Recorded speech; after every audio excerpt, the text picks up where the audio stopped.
So this is my home, and other than this guy, I live completely on my own. And I've lived alone here for almost 2 years now, and it's something that I get a lot of questions about. People ask me things like, well, don't you get lonely? Don't you get bored? And as an introvert, being on my own is something that I really appreciate. But over the last 2 years, I've realized that there are more benefits to living alone than I ever could have thought. And it's something that I think everybody should try at some point in their life if they have the opportunity to do so. In this video, I'm going to be breaking down the top 8 reasons why I think you should try living alone. So reason number 1 is a pretty obvious one, and it's that you can do whatever you want. You know, if you want to sleep until 2 o'clock in the afternoon, you can do that. If you want to lie around on the couch all day in your underpants eating ice cream, you can do that. There's nobody here to stop you from doing anything you want to do. There's nobody to judge you for doing things that you want to do. And that can be really liberating. But on the flip side of that is that it also forces you to have some accountability. That yes, nobody's going to be here to judge you if you're lying around in your underwear eating junk food. But that means that you have to be accountable to yourself, and you have to be responsible, and you have to face the consequences of that and find the motivation within yourself to not live that way. Without somebody here to critique or judge you, it's entirely up to you how you choose to present yourself, how you choose to look, and how you choose to feel, and how you choose to let your home look and feel. And I think that there's a lot of value in taking that accountability onto yourself and learning to get your shit together. But also knowing that, you know, if you do want to lie around once in a while, nobody's going to be here nagging you not to. Perk number 2 of living alone is that you get to organize and design your space in any way that you want. And I know that on the grand scale of life, that seems like probably a very small thing, but it is so liberating and so refreshing to be able to wake up in the morning and look around your place and know that it looks and feels exactly the way that you want it to. You get to paint the walls any color you want to paint them. You get to buy the type of furniture that you like. You get to set up your kitchen in the way that you want to without anybody touching your things or moving your things without your permission. You're never going to put something down one place and have somebody move it somewhere else for you. If you're somebody that, like me, really enjoys a very clean, tidy, clutter-free, almost empty space, you get to do that. And if you're somebody who likes things to be a lot warmer and cozier and appreciates a little clutter here and there, you get to do that too. It's just so satisfying to be able to set up your home in exactly the way that you want it to be. I know we talked about how you can do whatever you want, but perk number 3 is that you can seriously do whatever you want. Like if you're a night owl like me and you find yourself feeling like playing guitar or drums at 11 o'clock at night, you can do that. If you tend to be up in the middle of the night, wandering around, doing whatever you're doing, you can do that. If you're an early bird and you like to get up in the morning, you can do that. And no matter what you do, you don't have to disturb anybody else. You don't have to worry about tiptoeing around. Anything you break or damage is only your own, and you have nobody to answer to. Reason number 4 why you should live on your own is because it is the absolute best way to build self-confidence and face your fears, whatever that means for you. It's going to mean something different for everybody. For me, facing my fears meant learning to use a ladder without somebody holding me stable. It meant learning to deal with it on my own when I find a bug in the house, because now if I scream and run the other way, nobody's going to come rescue me. And we all know that I am not going to sleep with a spider on the ceiling. I'm going to fucking burn the house down. So I better learn to just take care of it on my own because no one else is going to. And I do. And the best thing is that when you're scared of something or when you're lacking confidence in something, every time that you're forced to do it, it becomes a little bit easier the next time and a little bit easier the next time. And now all of a sudden it's something that you're comfortable with. Without someone else to lean on, you have to acquire new skills all the time because you have nobody there to help you. In my case, I had to learn how to hang towel bars when I moved into this house. I was changing all the towel bars and toilet paper holders in the bathrooms. Had no idea what I was doing.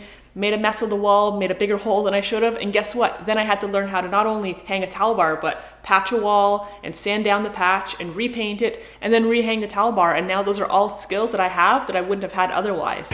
Perk number 5 of living on your own is that it teaches you self-respect. Respect for your body, respect for your home, respect for everything that you own. If you're one of those people who tends to methodically pile up dirty dishes in the sink until you run out, well, guess what? When you come home now, they're still going to be there. Nobody's going to get fed up and just clean up your mess for you. Not your mom, not your dad, not your roommate. You're going to have to take care of your shit on your own. Some people may also refer to this as maturity, because at the end of the day, the only one who's going to be here to clean up your messes is you, and it teaches you very quickly that if you live like that, if you make a giant mess, it takes so much longer to clean it up than it does to just be proactive and just clean things as you use them. Washing one dish after you eat takes 1 minute, but washing 20 dishes after a week of not cleaning could take you up to an hour. The exact same thing could be said about taking out the trash, doing laundry, cleaning, and any other household duties. I said duty. Well, I guess the maturity thing's still a work in progress for me. So unless you like showering in mildew, running out of underwear, and having no forks to eat off of, you're going to learn to clean up after yourself pretty quick. Reason number 6 why you should try living alone is because, in my opinion, there is nothing more peaceful. It is so nice to come home at the end of a workday, and when I'm really tired, know that there's not going to be anybody in my house making noise. Nobody's blasting the TV while I'm trying to make a phone call. Nobody's asking me about my day or nagging me about things that I just don't want to talk about.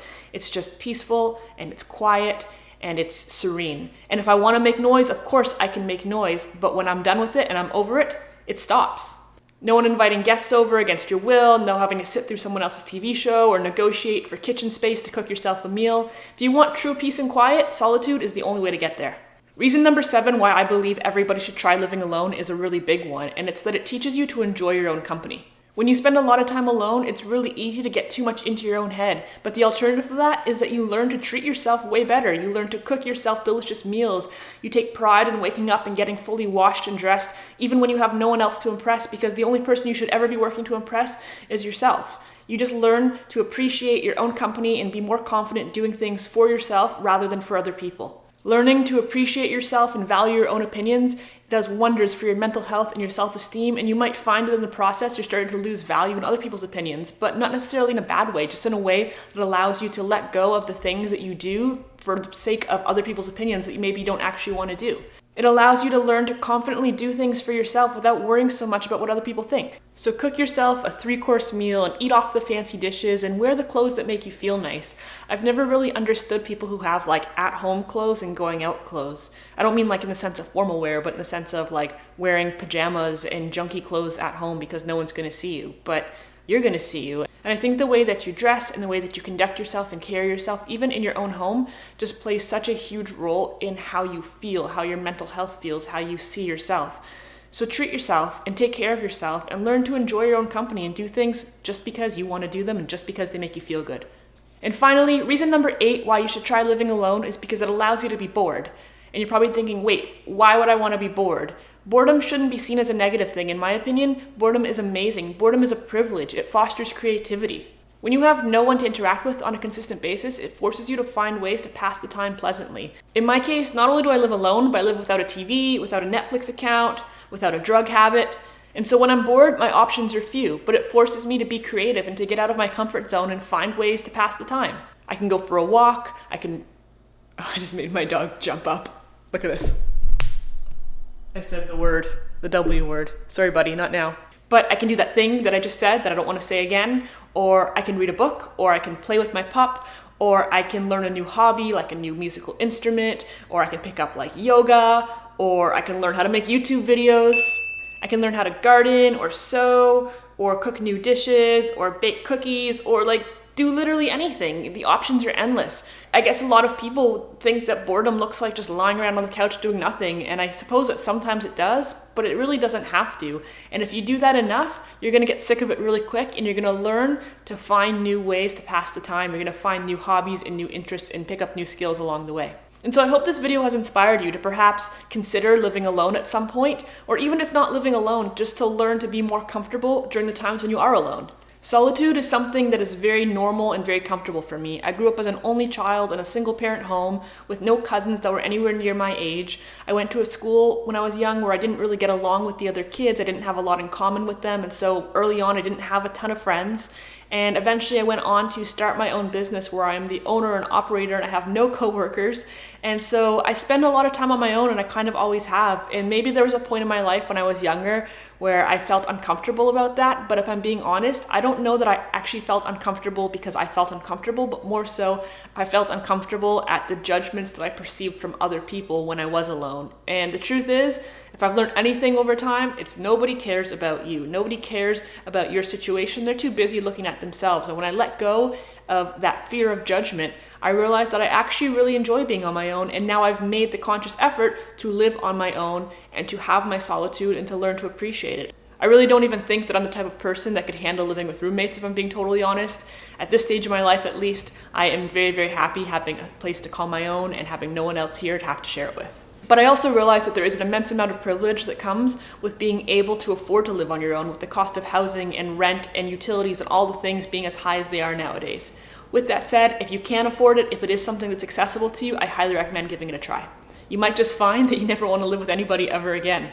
If you enjoy this video, please go ahead and hit the like button. I'm pretty new here on YouTube, and every like I get helps me out tremendously, and I really appreciate it. Also consider subscribing if you haven't done so already. I want to give a big shout out, a big thank you to everybody who subscribed to my channel. I'm at about 280 subscribers now, which I know is super tiny by YouTube standards, like super tiny, but it is kind of a big deal for me. I honestly never thought that anybody would want to watch my videos, so thank you very much to all of you who subscribe and like and comment and watch all of the stuff I put out. I really appreciate it. Let me know in the comment section down below if you have ever lived alone and how you felt about it, or if you've never lived alone, if it's something that you've ever considered wanting to try. Other than that, thank you guys so much for watching, and I will see you in the next video.